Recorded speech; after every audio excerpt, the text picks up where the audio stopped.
When it comes to Android, Windows emulation has been making steady improvements and has gotten pretty damn good. Whilst nothing particularly significant has happened with Winlator recently, there has been another app that has been something of a revelation, and it's called GameHub by GameSir. Now, GameHub doesn't specifically offer any kind of performance boost, even though in some of my testing there were a couple of games I found to play better in it compared to the Frost fork of Winlator, but what it does do is remove some of the headache of setting up and getting some of these PC games to run. It's essentially Winlator if it downloaded the redistributables for you and then runs the game. And with that comes some relief, as there were games I found extremely difficult to get going in the Frost fork of Winlator, or not even working at all.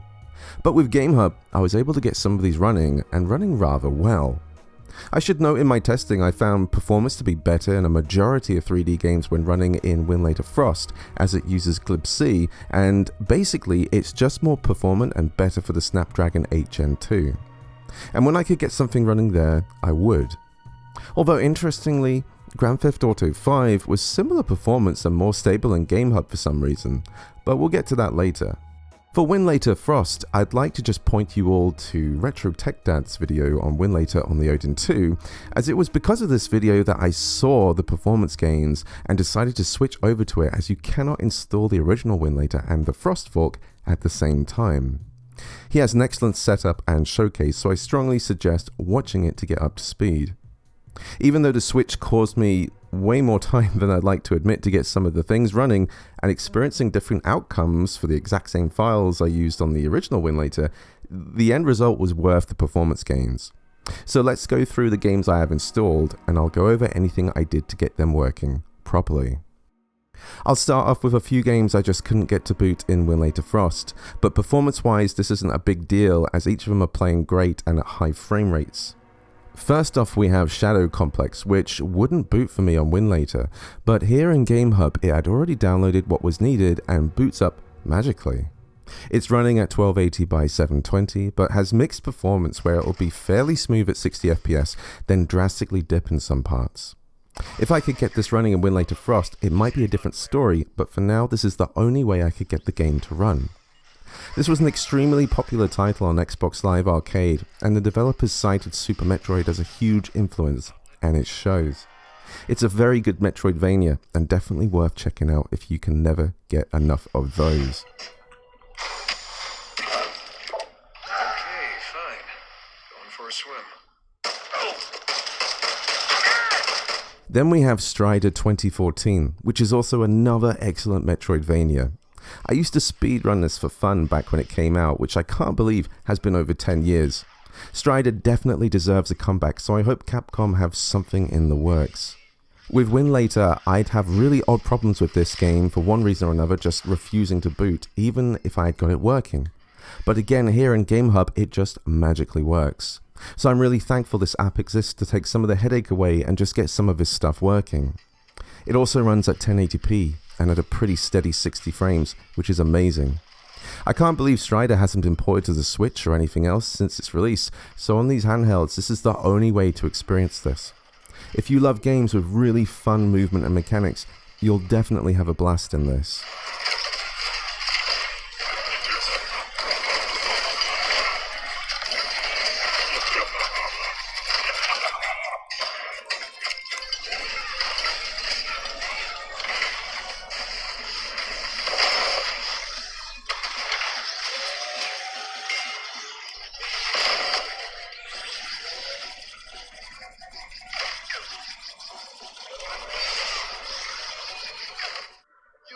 Zero chance of winning, Strider. You only have knife. I have gun. And then we have Devil May Cry 4, which again is something I just couldn't get working in Winlator Frost. I had it working in Winlator 9, but the performance is definitely better here in GameHub, as the game is in 1080p and is a steady 60 FPS, even when the screen is full of enemies. This isn't the special edition, and I did try it in both Winlator and GameHub, but I just couldn't get it to work. I'm not sure if it's because it's in DirectX 10 or something, but I'd love to know if anyone managed to get it running. But the original Devil May Cry 4 is still a blast, and something I look forward to playing again. I'm a big fan of this series, and Devil May Cry 5 is one of my favourite games of all time, with one of my favourite reveals of a video game of all time too.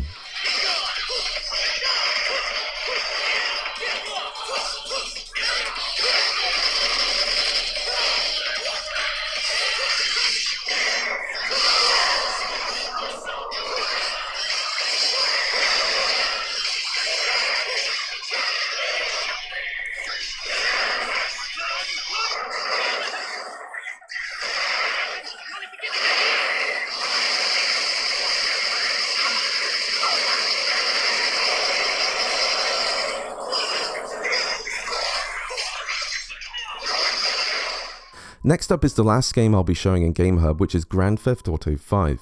But I wanted to compare this one with Winlator Frost, as both run the game really well at 1080p and close to 30 FPS. But GameHub seems to be more stable here, and hurtling through Los Santos, you can see that GameHub is keeping closer to 30 FPS, while Winlator Frost is struggling in the mid-20s.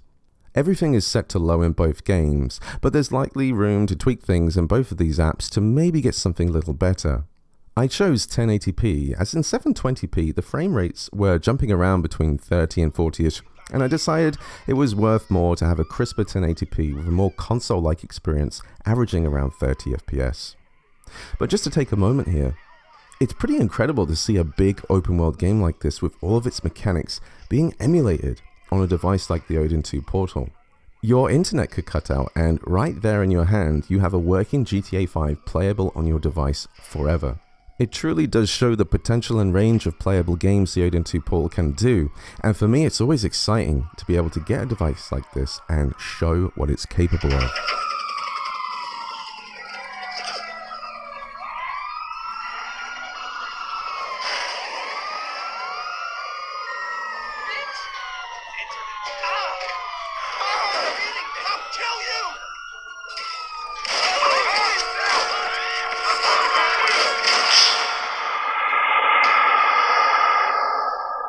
Jumping over to Winlator now, and I'm going to briefly go into a fan game called Dr. Robotnik's Ring Racers. This was something that caused me some problems with really distorted sound. However, if you go into your container and go to the start menu and wind configuration, you'll be able to add the Dr. Robotnik's Ring Racers EXE to this list, and you need to set the compatibility to Windows 11. Doing this will fix the sound issue. But just in case, we can set this audio driver to Pulse Audio, as it's what I have it on for now. Honestly, I've done so much testing that I'm afraid to touch things now that they work. This is a pretty insane fan game and looks like a real Sega Saturn era title that plays amazingly.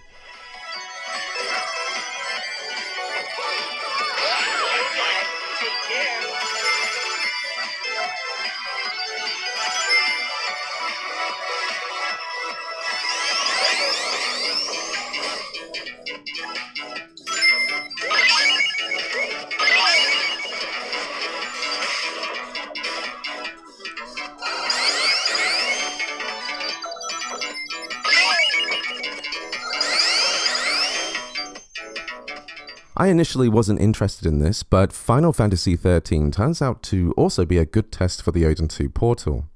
Despite this game having polarized the fanbase, Final Fantasy XIII still looks great and has a really good soundtrack by Masashi Hamauzu. It's also known that the PC port wasn't that great. However, it is possible to get the game running at 1080p with a somewhat smooth 30 FPS. First of all, you want to apply these fixes for the game from this GitHub. This will help with some of the performance. You also have a choice of keeping the d3d9.dll as it is, or renaming it to dxvk.dll. If you choose dxvk, the game will naturally lock to 30 FPS. While at times the game is consistent, I have seen it hiccup to 25 or even 20 FPS but jump back up. But if you choose D3D9, the frame rate will go above 30 FPS and usually does. The performance is a little over the place with similar lows to DXVK, but it'll often go up to 50 FPS. I also noticed loading times with D3D9 were a little longer than DXVK, so that's a concession to consider for a higher frame rate. I'll be testing D3D9 for this video at 720p, but this is a choice you'll have to make for yourself. After putting the files on your device, you'll also want to run with the launcher. There is an EXE, but I couldn't consistently get the game to run at 1080p unless choosing this option in the launcher every time. And this method guarantees the game runs in full screen, since the full screen options in the shortcut settings of the main EXE didn't seem to work. You can also tweak some settings here if you want to chance pushing things a little higher or keeping them lower. And lastly, the game seems to have a problem recognizing the controller. If you're going to the shortcut setting and go to advanced, you need to set direct input to legacy and enable only D input. This was the only way in this version of Winlator I could get the controller to properly work. However, now the A button is now X and B is now A, there isn't a way to remap this, so unfortunately it just had to be accepted. But after all that, Final Fantasy XIII is running here at 720p with a variable frame rate, sometimes high, sometimes a bit below 30, but it looks really good.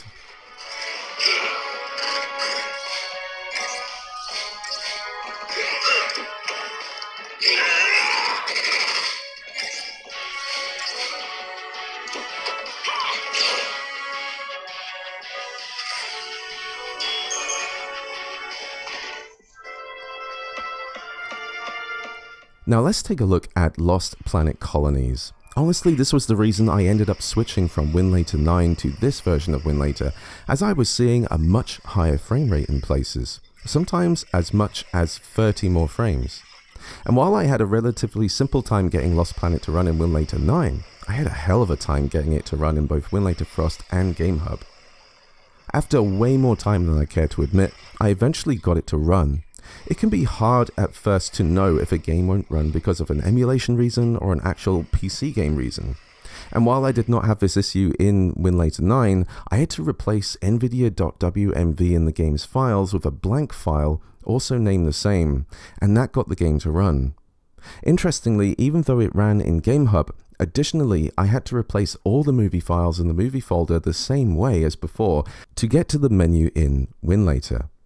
And finally, it's playable.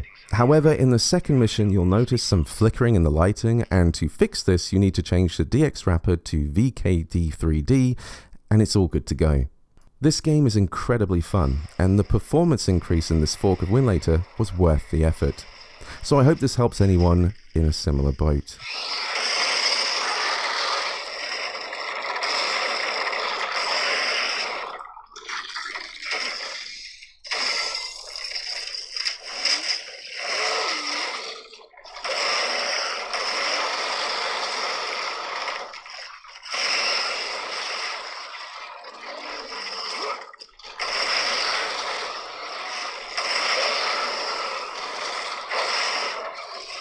Metal Gear Rising: Revengeance is another game that I saw immediate improvements in this fork compared to Winlator IX. Not only is the frame rate better, but there was a stuttering with Raiden's movement that is no longer here. The game is also running at 1080p. We could drop that to 720p later in the game if an area is proving too difficult to maintain at a decent frame rate, but what I've been playing so far has been great. The entire rave fight before this section was a steady 60 FPS and looked amazing. So I'm really impressed that this is working as well as it is. I always thought I would replay this on my Geek 1S, but I'm definitely going to be playing it on here when I'm up for it.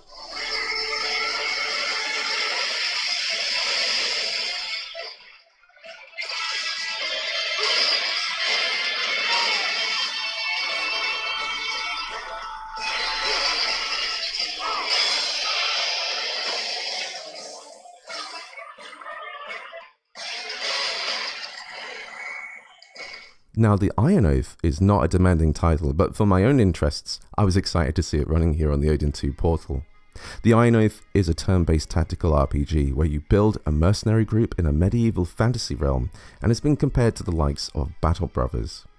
Now, the reason I'm interested in this is because I wrote the soundtrack to this game. Unfortunately, there is no controller support, so you'll be working with mouse touch and binding whatever keys to your controller, but since it's tactical, you can take all the time in the world to play. I was just excited to see it working on here, and it's a soundtrack I put a lot of effort into. And it's awesome to be able to play this on the go on an Android device.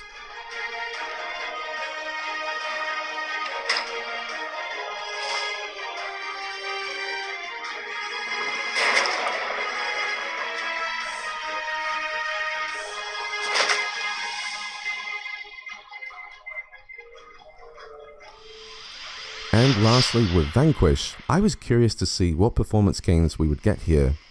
The truth is not a lot, but the way this is playing kind of feels like it's on par with the console versions at the time, as I think even the PS3 version had its rough spots in busy areas.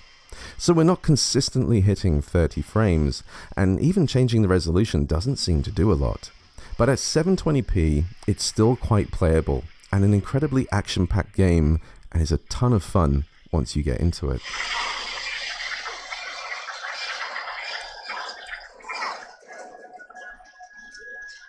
It initiated its transformation, most likely to connect to its generator and fire its large radius laser.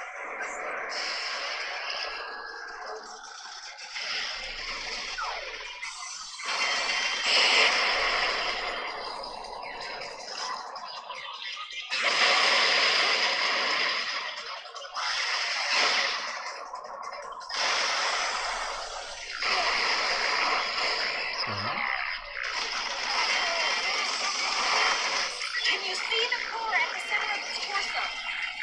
Yeah. That's the generator. Birds, you hear that? Yeah. Bravo. Everyone fire on that floor. I have a whole bunch of fan games on here, but they're not terribly interesting to get into for the purposes of this video, besides a little showcase. I'll note that with Castlevania Simon's Destiny, which is a fan game made with GZDoom, you need to go to Options when it runs and set the rendering API to OpenGL. This got the game to boot for me, and then it's just a case of using the mouse to go to Options and turning your controller on, and setting it up how you wish. The rest of these fan games pretty much ran immediately, unless it was noted a dependable needed installing, like VC Redist or .NET Framework.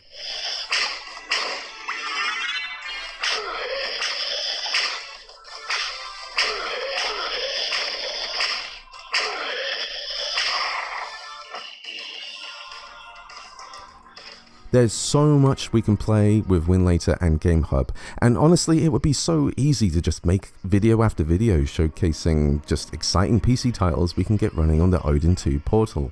But for now, I just wanted to show my findings and the awesome titles we had no other way of playing without Windows emulation. If you enjoyed this video, please consider liking and subscribing. I'm loving the Odin2 Portal, so I'm enjoying thinking about content for it. And there's still some buzz with Android and the developments of particular emulators, so there could be some exciting revelations to come.